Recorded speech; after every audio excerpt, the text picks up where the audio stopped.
So before we get going, last week on Pubcrawl with Digi, Bro, and Cider, I learned a valuable life lesson and I want to share it with all of you. Also, here's a link. Don't worry, this is going to be super short, I swear. I've finally hit a stage in all of my various projects where I need to be sober to understand exactly what the fuck's going on. Oh my god. You know, it's taken me until just now in this moment for me to realize that the reason I like wine, and particularly champagne so much, is that it's grape flavored. It's never occurred to me that wine is grape flavored. You know what, Cider? You should name that the name of this pub crawl. It's wine grape is flavored. Grape flavored grape juice. Yes. Yeah. I've always been a huge fan of grape flavor. It's never even crossed my mind that this would translate into having a taste for wine and champagne, but it makes perfect sense. You brained me. Truly a man wise beyond his years. Ooh, what's this? A commentary on Peanut Butter Gamer? Pick now is fucking JonTron. I think we've reached the end. Oh, I think we've reached yeah. Oh my yes. I heard about that post you did with Sargon. I saw part of that video today too. The person who was bitching at JonTron PBG wasn't exactly a smart person either. Like PBG is fucking dumb. He legit thought that Sargon was a hand because of his opinions. One more time. Can I hear that? PBG is fucking retarded. He's so stupid. He works for JonTron, and then he's gonna say, "I'm not friends with the guy." It's like, Normal Boots is John's fucking company. He owns that shit. PBG is a Jew that eats babies. He eats aborted fetuses. He drinks after birth, and he's a terrible person. Some of you content creators out there might recall a gentleman by the name of Red Comet, and believe me, I use the term gentleman loosely. I know myself and Toon Critic have had to deal with this tacky asshole. He's now off fucking with Obai Scribbler as well as Reverb Brony, telling those valuable content creators to kill themselves. The last time I talked with Red Comet, he was talking about how he was down on his luck with suicidal thoughts, despite being an insufferable douchebag in my comments section for months. I like to think that I told him no one will care if you're gone. But, Red Comet, if you're listening, I've never blocked you and I'm proud that I outlasted your bitch ass. Do your best Pokebrony impersonation and go the fuck away. Good news, bad news. When a matter gets resolved, it's kind of a win for everyone, well, but this show. Minty Root moves on. Happy days. Shelly D returns to Limbo. Even helps out with a difficult matter. Nido Mosquito. Pass analysis instead of having a situation de-evolve into an ugly back and forth. And finally comes home. Which is something he could have done probably a week after the original blow-up. However, I think I lost 2 to 5 minutes of this video, cause everyone's cool now. People ask me, what's Shelly D doing back in Limbo? Well, having an extra talented perspective is better to have and not need and not have. It's why till this day, there will be a chair ready and waiting for Lily Pete. If she ever chose to come hang, I'd even apologize for some of my gauche behavior. That's more of an offer than I'm willing to give to Silverquill because Silver Quilted is cringy bullcrap, and I'm fond of saying, maybe in another lifetime, I could have been so-and-so's friend. There is no reality where I would not have found Silver Quilted to be cringy, annoying bullcrap. It would have boiled down to when I would have chose to be honest about it and where. I've had fans ask, wow, is Brony really this much of a dick? Or maybe something to that effect. And I want to clarify things. Everyone's friends have some flaws, no exceptions. You should feel enlightened and relieved to see them. Let's go down the list. Toon Critic, doesn't know how to dress himself. Lightning Bliss, really short. Rion Rhino Mills, really squeaky even for a gay guy. Hell, if anything, I'm more concerned with people that I hang out with that I don't see obvious faults in. Say for example, this is Deckard Spade. He's knowledgeable, he plays Diablo 3, he has an amazing channel, and well, sometimes it's the imperfections in someone's personality or behavior, like flaws, in a diamond that make them worth remarking on. And he gives me money. Don't believe me? We can and have a community that list off the flaws and imperfections of, say, Applejack, Rarity, Twilight Sparkle, Pinkie Pie, Fluttershy, and Rainbow Dash. Stubborn, greedy, possessive, dependent, introverted, and insecure. And that's just me being lazy about it. If I got any of those wrong, the point is, if there was a character without flaws, it would be Cadence, and no one wants to be Cadence. If Brony was half as perfect as he thought he was, he'd be insufferable. Brony would have you think that his only flaw is being a bit too stubborn. The truth is, Brony is a living, breathing human being with complex issues that at times makes him fun to be around, and other times a chore. Like, if you think this behavior was bad when arguing with Toon, you should see Kichi when she turns into mean drunk Chi. Like, I've had all my Fifis hurt, but she doesn't really mean it, that's just the bottle talking. Because I'm a man, and no matter what Josh Scorcher tells you, men can't have battered women syndrome. Speaking of Josh Scorcher and Lily Pete, I want to tell you something. This is Jeffrey, formerly known as British Ninja. Hi everyone, it's me Jeff again. I must have had a different opinion from that no-good FNGR. I'm on this show again. Jeffrey here is in virtually every social clique in the Brony fandom. You don't toot I am, Mr. Access is king. I'm a god among gods, I am. I'll bet everyone's pretty jello. Jeff, you'd say you're a pretty easygoing guy, easily the most politically savvy guy in the Brony fandom. You bet I am. I'm in Toon Critics domain. I'll hang out with Josh Scorcher, I do. I'm even in that ruffian chat with those limbo lowlifes. They pick on me and my girlfriend, but you don't see me act like Pokebrony making a video crying about it, acting like a goddamn beta male. Good on you, Jeff. You're also in a chat with Lily Pete, several in fact. I don't really know where this is going. Can we talk about Overwatch? No, Jeffrey, we're going to talk about Lily Pete pretending to be an American. When some bossy British person tried to tell her how to run her country, she kicked some scone muncher out. Wait, what? That's right, Lily. As a proud American, I and the entirety of my country support your decision to say enough is enough and throw those dullards' tea right in the harbor. How rude. That's a raw nerve, Mr. Aguilar, sir. We still haven't gotten over that. Anyways, you have some narrative about Josh Scorcher here, you do. Josh, when everyone else disagrees with Lily Pete, she throws them out. No exceptions. In fact, that's likely how the divorce to Miss So-and-so over here is going to go. I mean, we all know it. See, Josh was incapable of standing up for himself when someone that even Prince Joffrey over here had managed to disagree with. I'll have you know I was talking about that Jersey kerfuffle. You know, that knockoff brand of Jersey. I refuse to call it new, you Yanks suck. I'll be over here in the real Jersey, in the real York, in the real goddamn England. None of that new bullshit. Now, personally, whenever Jeff brings up Brexit, we just make fun of him until he shuts up. You guys bully me, you do. Well, either that or we have some 16-year-old edgelord drone on for 2 hours. Dear Lily, this is a late addition to this round of How Not to Brony.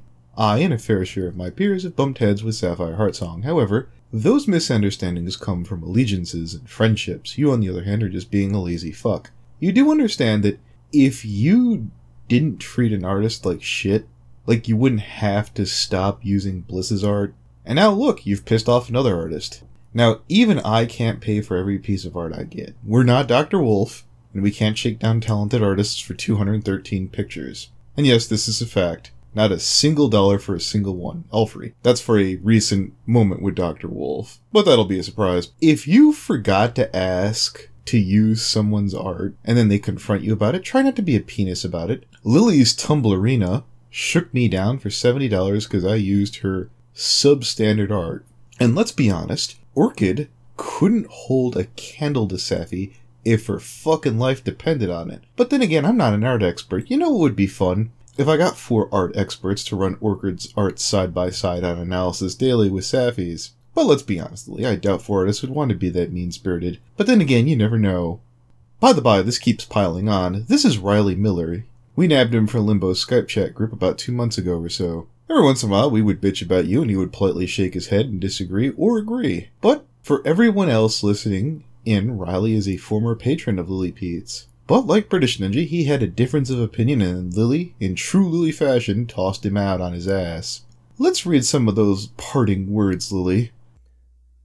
So this is the way you portray me when I respectfully ask if you would credit Saphire.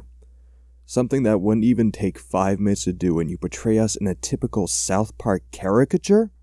You know, Lily, for the past 2 years, I've defended you with all the crap you've done, because during the winter of 2015, my mother had been diagnosed with stage 4 pancreatic cancer. I was staying with her, taking her back and forth to chemo and taking care of her every need. I was extremely depressed during that time, and then one day I saw yours and Josh's review of Over a Barrel.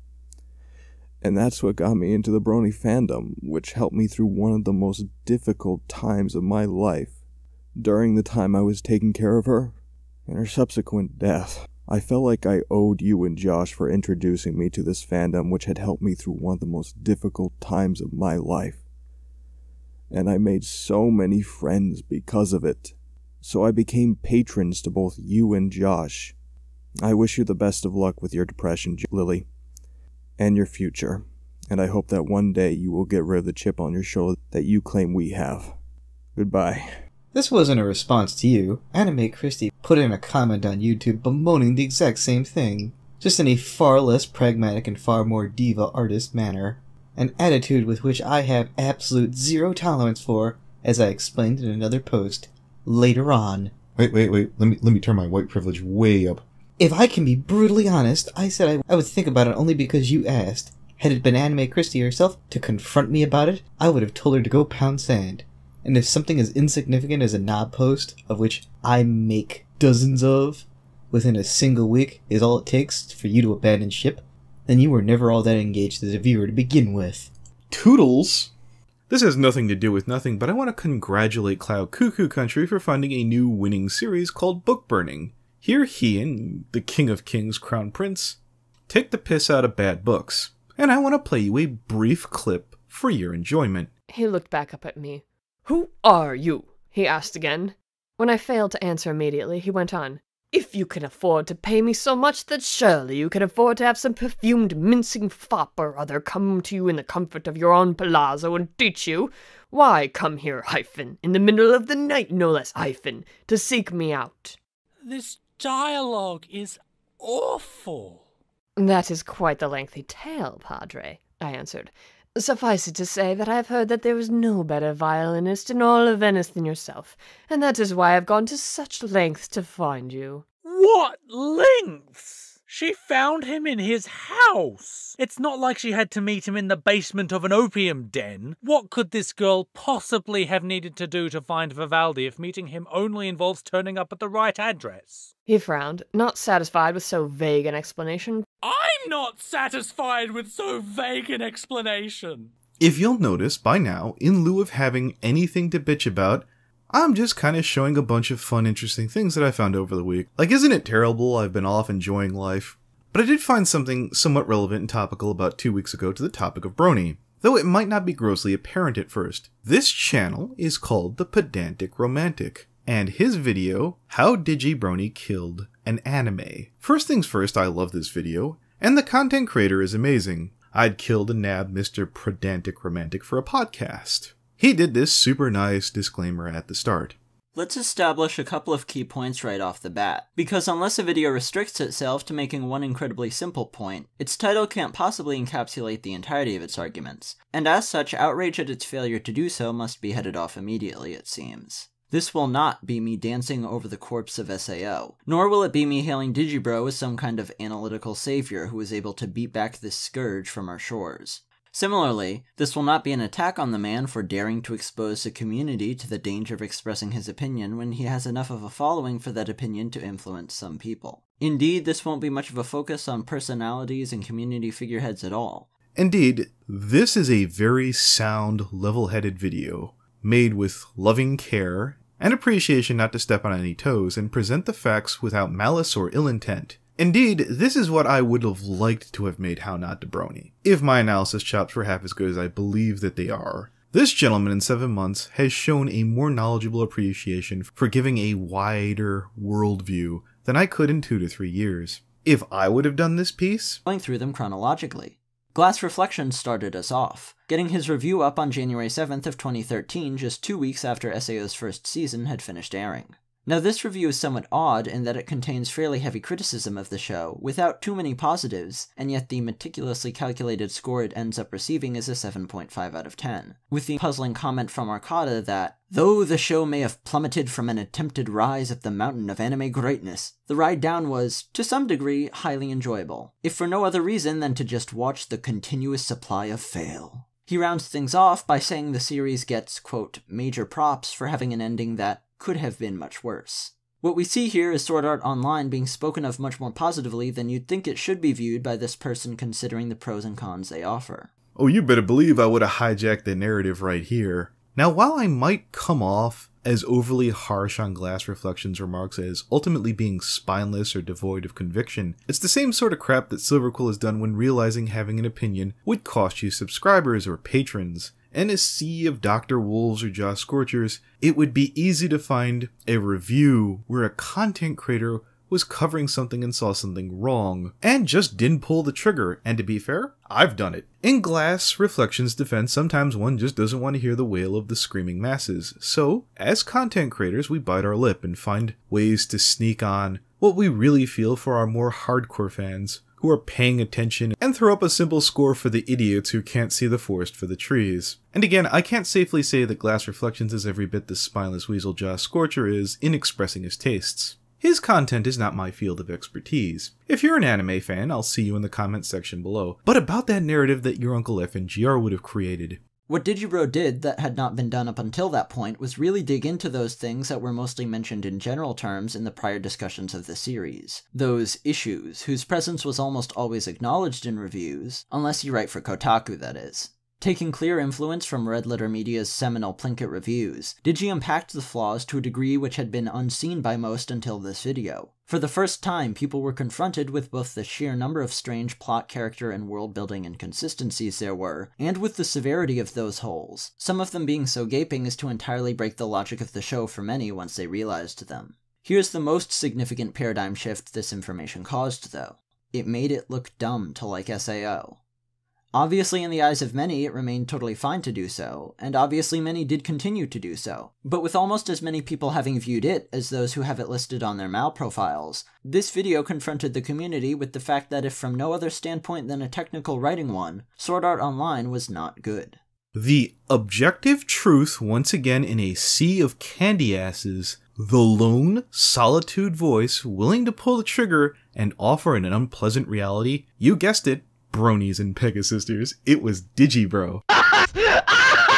And before all the Lily Pete and Jaw Scorcher fans and all the brainless knobs who were secure in the knowledge of videos like Theory Worry for Pete's skewed perspective was at least frank in his opinions, or the critiquing through comedy where Jaw Scorcher took passive little jabs at Digi because, as usual, he was a ballless bitch. Believe me, I was there, sitting near the front row, with Past Analysis and Aeon Dreams listening to that drivel 2 years ago. The message that these people wanted to get across was the overlying theme that the analysis format could not get over, that being critical could not find a base or be successful. If you were like Anime Wolfgamer here, anime was always the poster child for obnoxious, empty-headed, hive-minded mentality Jaw Scorcher fans. This is aimed at you and everyone else who wagged a finger and shook their head at Digi back in the day. Here are two videos having an unpopular opinion and expressing it to fans.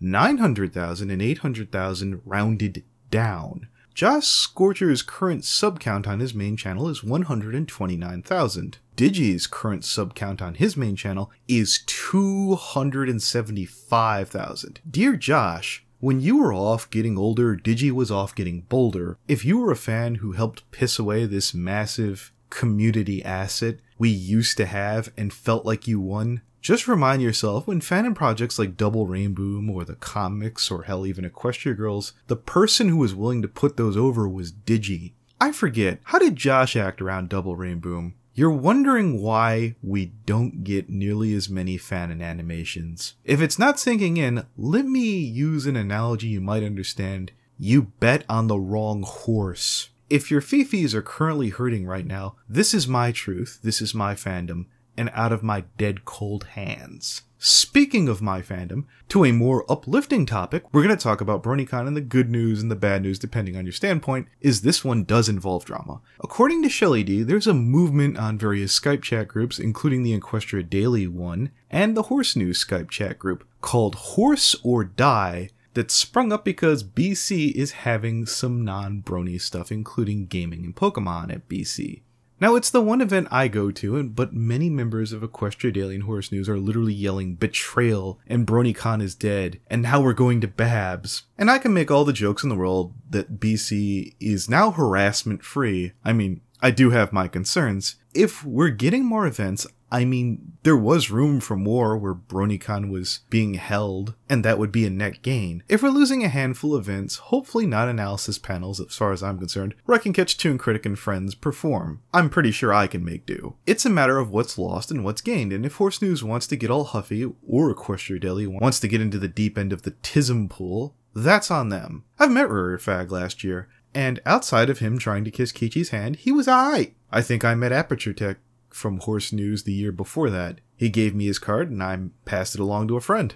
They were far from the craziest people there. Then again, BronyCon has a strict anti-communist policy, so Chalice got stopped and was shipped back to Cuba before he got in. Better luck next year, mate. I've never met a single person from Equestria Daily at BC. Not a single one. I've bumped into Corpulent Brony twice without incident. It's a super chill place. I've met numerous members of the PSC, from Fatty to Box Monster or Rados from Harp. He seemed kinda jittery. You guys know I bitch a lot. I'd be hard-pressed to find 5 random nitpicks that happened at BC. Number 1, Toon Critic refused to stop for food in 2015, and me and Pass Analysis ditched him and his friends to go eat. If that doesn't sound like a big deal, it's because it's not. After I got a Long Island and a bar burger in me, I felt great. If you guys stock up on water for your hotel room, it's a fun time being around your friends. A couple of drinks and the panels are nice here and there, but I do go there to hang out, and unless BronyCon can literally stop Kichi from spanking Toon Critic arm wrestling, I fail to see how this time is going to be worse. Is BC going to stop Anne of Dreams from making a bunch of perverted jokes? I doubt it. Is BC going to stop Toon Critic from making a goofy social mishap